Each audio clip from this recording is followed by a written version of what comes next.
Como dije en el video anterior, vamos a otra forma de manipulación, de esclavitud que se está viviendo en muchos círculos religiosos evangélicos.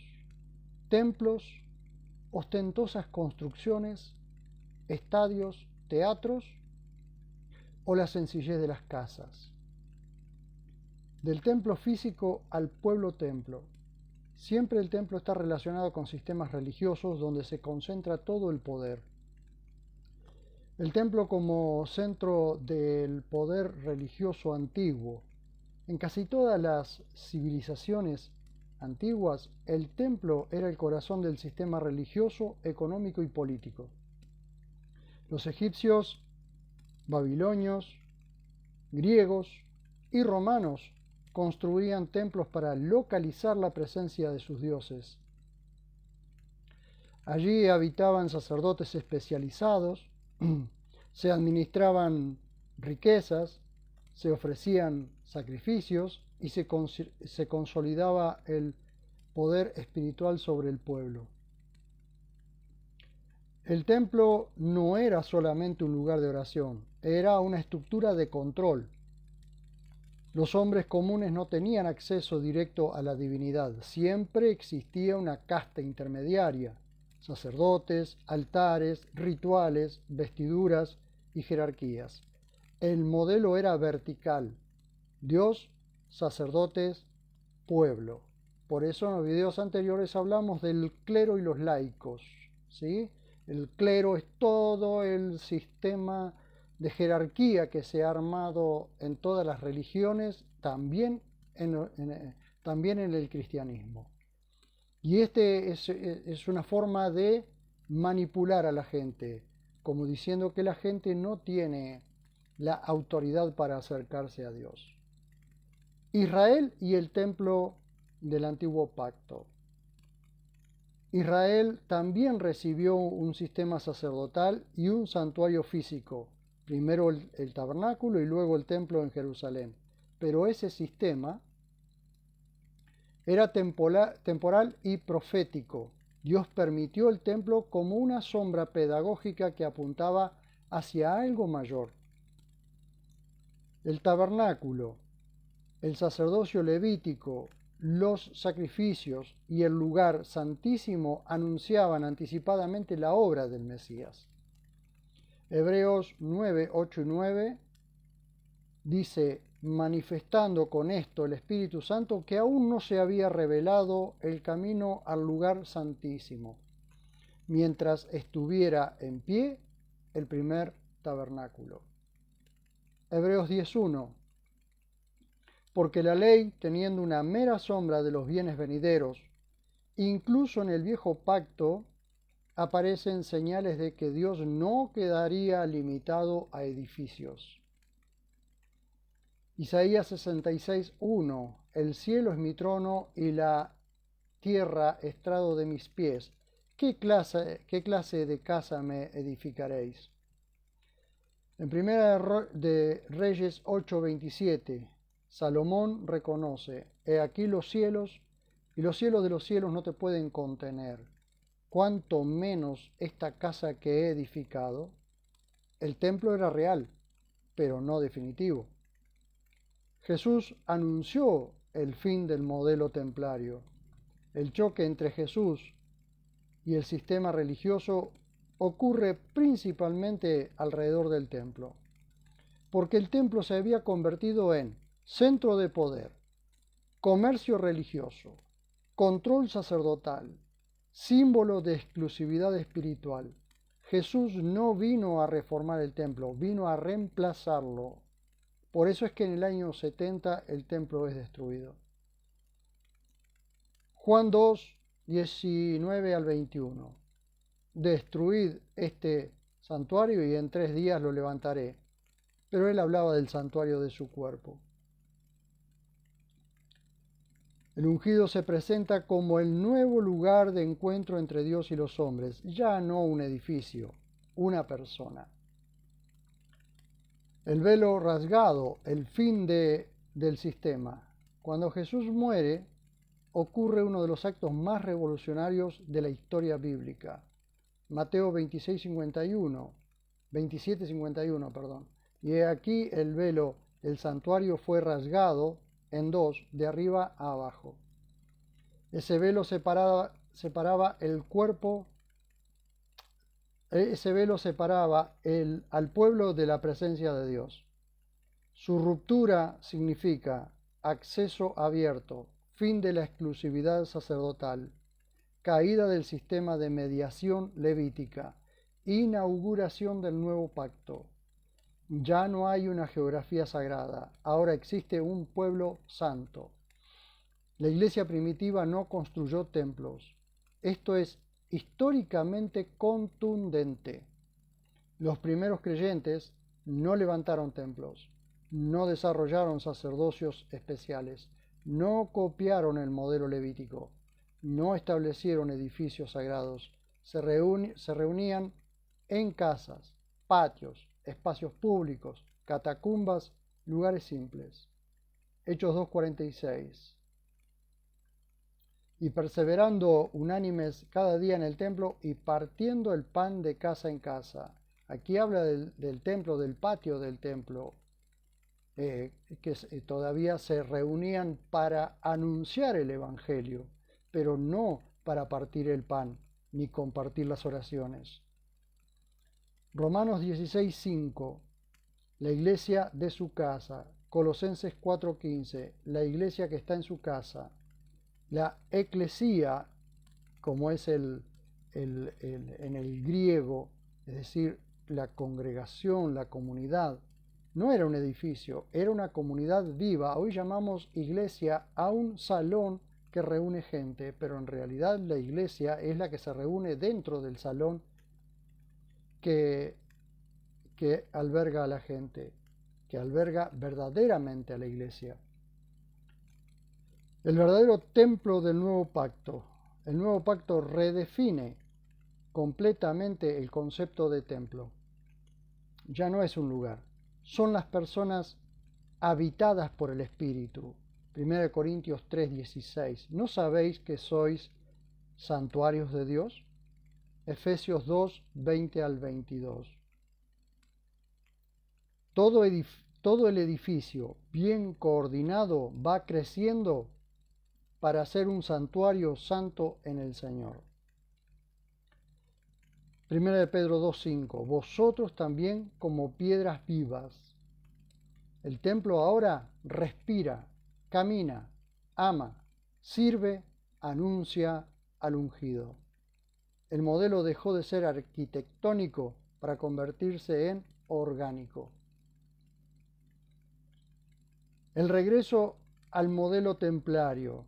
Con el paso de los siglos, especialmente después de Constantino, el cristianismo comenzó a institucionalizarse. Gradualmente reaparecieron edificios sagrados, clero separado, ritualismo, jerarquías, lenguaje sacerdotal. Hubo una centralización del poder. El modelo del nuevo pacto comenzó a mezclarse nuevamente con estructuras similares a las del viejo pacto y de las religiones paganas. En conclusión, Jesús no vino a consagrar edificios, vino a consagrar personas. La iglesia primitiva entendía que Dios ya no habitaba detrás de velos, altares y muros, sino dentro de una comunidad nacida del Espíritu.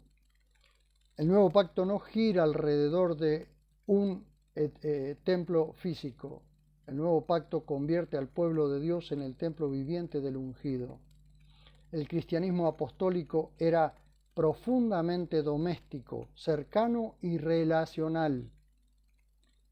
En Hechos 2:46 leemos: y perseverando unánimes cada día en el templo, partiendo el pan en las casas, comían junto con alegría y sencillez de corazón. Eso lo hacían en las casas, no en el templo. La expresión en las casas muestra el ambiente natural de la comunión cristiana. No era un ritual distante, era una mesa compartida La casa produce intimidad. Una casa elimina muchas barreras artificiales.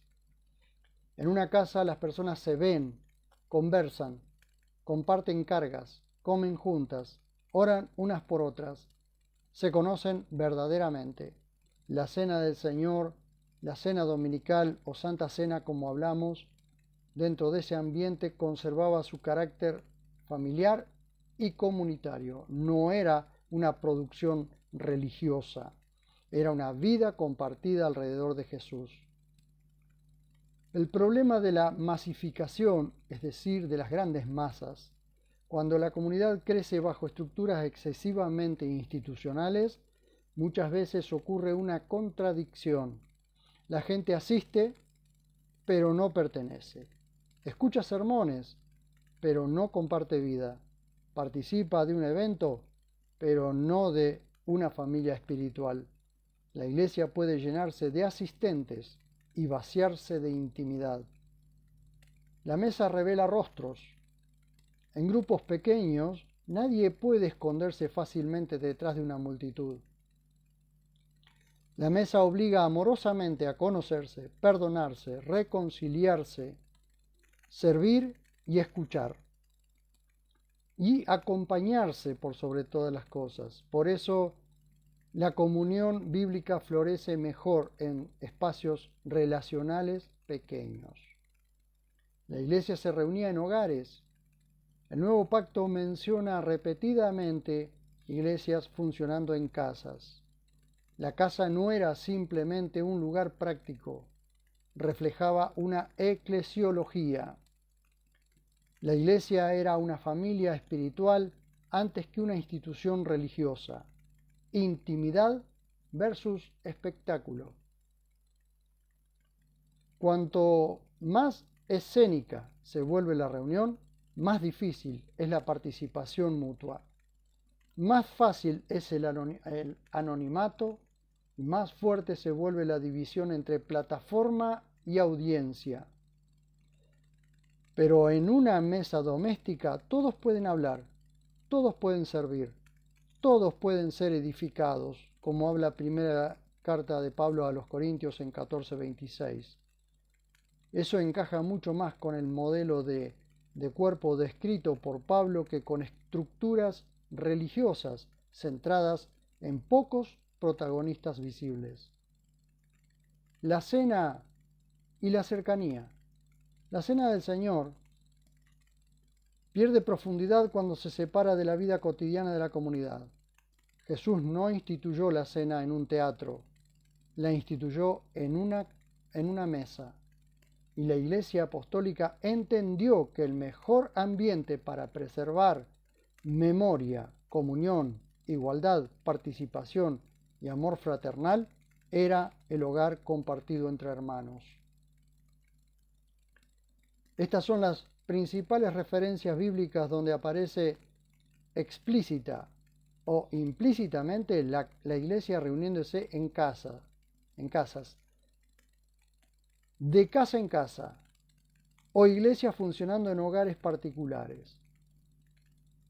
Reuniones de casa en casa.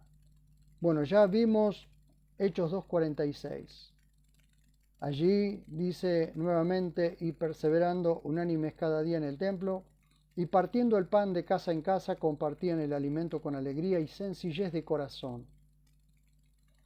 Aquí aparece la combinación templo, espacio público, casa, comunión, comida, mesa y vida de iglesia. Hechos 5:42, y cada día en el templo y de casa en casa no cesaban de enseñar y anunciar la buena noticia del ungido Jesús. La enseñanza apostólica ocurría continuamente en los hogares. Hechos 8:3. Saulo asolaba la iglesia entrando de casa en casa. Esto muestra que los creyentes estaban reunidos en hogares, no en templos cristianos. Hechos 20:20. Y como de nada que fuera útil me he retraído de anunciaros y enseñaros públicamente y de casa en casa. Pablo describe un servicio público y doméstico, casas específicas donde se reunía la iglesia. La casa de María, Hechos 12:12, y reflexionando, fue a casa de María, la madre de Juan, el que se llamaba Marcos, donde muchos estaban reunidos orando. Una reunión de oración en una casa, la casa de Lidia, Hechos 16:15, nos rogó diciendo: si consideráis que soy fiel al Señor, entrad a posar en mi casa, y nos constriñó. Hechos 16:40. Ellos entonces salieron de la cárcel entrando en casa de Lidia. La casa de Lidia funcionaba como punto de reunión de los creyentes. La casa del carcelero de Filipos, por ejemplo, en Hechos 16:32 al 34, y les hablaron la palabra del Señor y con todos los que estaban en su casa. Toda la familia recibe el Evangelio y allí mismo nace una comunidad doméstica. La casa de Jasón, Hechos 17:5, atacando la casa de Jasón, los buscaban para sacarlos ante el pueblo. La casa de Jasón era un centro de reunión cristiana. La casa de Tito Justo, Hechos 18:7, y saliendo de allí entró en casa de uno llamado Ticio Justo. Pablo se establece allí y desde esa casa se desarrolla la obra en Corinto. Iglesias que funcionaban en casas. La iglesia en casa de Priscila y Aquila en Romanos 16:3 al 5. Saludad también a la iglesia de su casa. Primera de Corintios 16:19. Aquila y Priscila con la iglesia que está en su casa. Dos referencias directas a una iglesia doméstica. La iglesia en casa de Ninfas. Colosenses 4:15. Saludad a Ninfas y a la iglesia que está en la casa de ella. La iglesia en casa de Filemón, Filemón 1:1 y 2, y a la iglesia que está en su casa. Primera de Corintios 11:20, 22. Pablo corrige abusos durante la cena del Señor dentro de una comida comunitaria que ocurría en los hogares. Primera de Corintios 14:26. ¿Qué hacer, pues, hermanos? Cuando os reunáis, cada uno tiene salmos, tiene doctrina, tiene revelación, tiene lenguas, tiene interpretación. Hágase todo para edificación. Describe reuniones participativas y pequeñas, compatibles con el contexto doméstico. Una síntesis del patrón del nuevo pacto.